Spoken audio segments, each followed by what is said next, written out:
Passion, power and keeping people safe.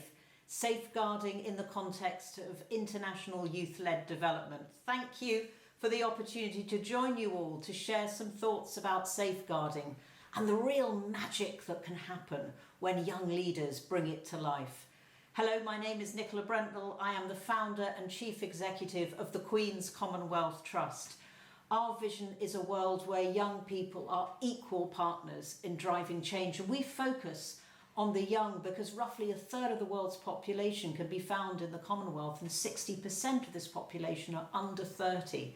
And they are the most connected, most passionate, most activist generation the world has ever seen. Hundreds of thousands of young people are working for good for others at the grassroots in youth-led projects and ventures, social enterprises and the like. They have local knowledge and networks. They know what is needed to solve problems.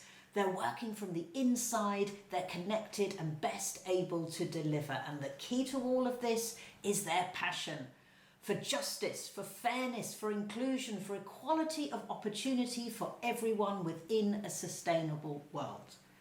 But less than 1% of international development investment driving for the UN Sustainable Development Goals goes to them, goes to youth-led ventures.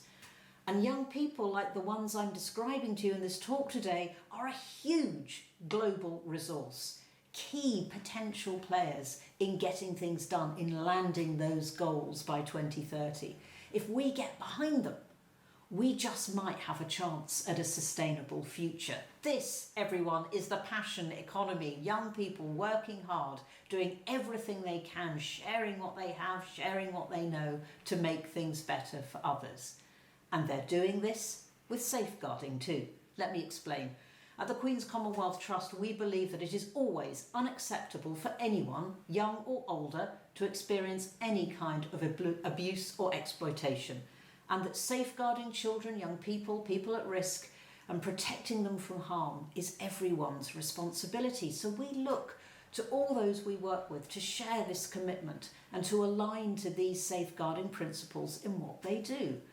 And very specifically and early on, we've run special training sessions on safeguarding with those young people we are funding.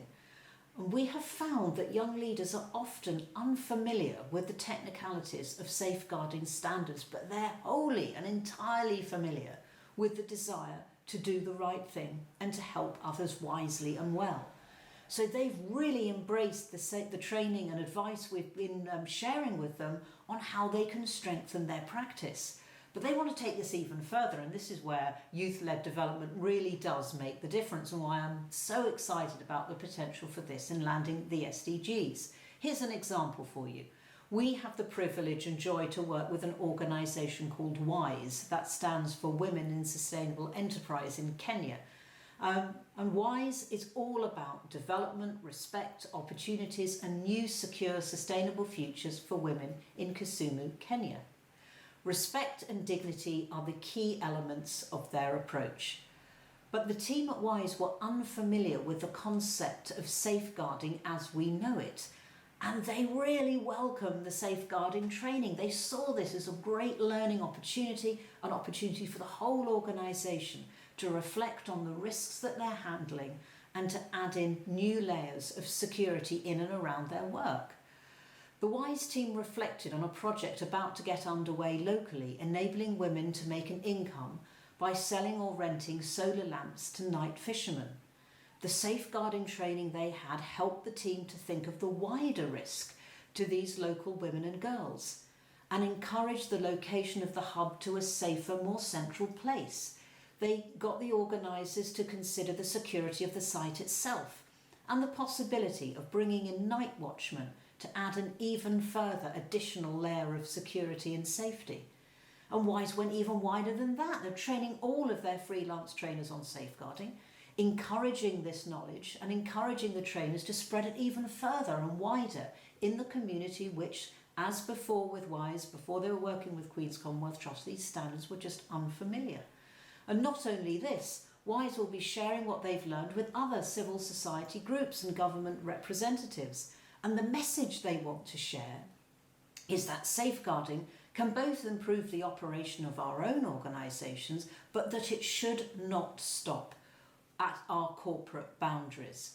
They will say in their training session, which is coming up soon, that we have a responsibility as leaders to think bigger, to put the safety and well-being of our children and women first, and to spread it across all of the interactions that we have. WISE is spreading the safeguarding message, and the community around Kisumu will be better informed and safer as a result, and the knowledge that they're sharing will be passed to other organisations too, taking this learning further and further. And this will make a very big difference for some of the most vulnerable people around. How can we be more like them in our approach to safeguarding training, either giving it or receiving it? How can we get that wise spirit in our own practice? So if this talk is about passion and power, and we've talked about passion in safeguarding, what about power?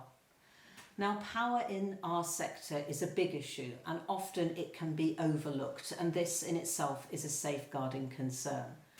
We approach every element of our work with young people on the basis of an equal relationship. We present young people as the leaders they are, working in partnership with us.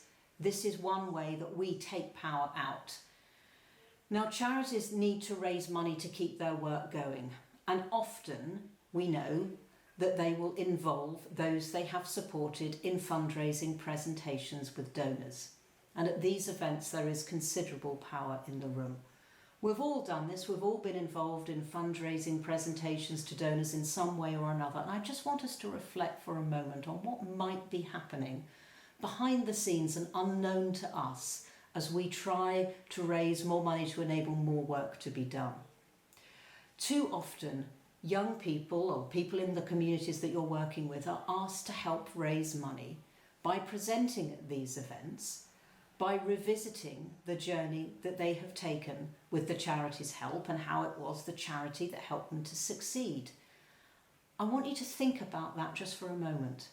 What they're being asked to do, in effect, is to revisit often great trauma and vulnerability, to go back to very dark times in their lives, and to do this in front of other people who very frequently don't look or sound like them or have any experiences like the ones that they have had. Would you want to do that? We may invite them to do this to help us raise money to help even more people, but what we hear is that young people feel they have to do it. They have to stand up and share these stories in this way because this is what is wanted, or they want to make the organisation that has helped them sort of feel good, feel better, raise money. They feel they want to help, but inside they may not want to revisit those stories in the same way. They accept and they do it so many times because they feel that they can't say no. Everybody is doing this with the best of intentions, but just think for a moment when you're asking someone to help with a fundraising pitch, just what exactly you're asking them to do. They also then worry if donors don't give, that if money isn't raised at the end of an event, that this is somehow their fault. They don't necessarily share these things because they don't want to, because they don't want to upset us. But it's something that we should in this sector really think about.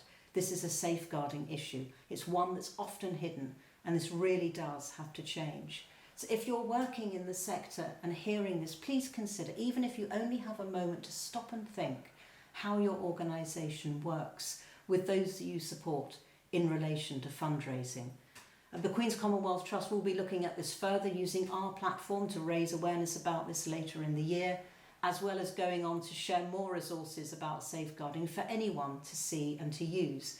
We know these tools will be shared. We may not be experts in fundraising, we're careful in what we share, but we know the information that we put out is right and accurate and helpful in making safeguarding practice better. And we know that as we're working in youth-led development, this safeguarding knowledge will be shared, passed rapidly from hand to hand, leading to safer communities, we hope, everywhere. Young people taking their place, driving the expansion in great safeguarding practice. It's really exciting to think about it. But for now, let me leave you with the image of women in Kisumu, Kenya, selling solar lights to night fishermen to make money to feed their families. In the darkness, they will be safer now, thanks to WISE, thanks to youth-led development, with the light of safeguarding showing the way. Thank you.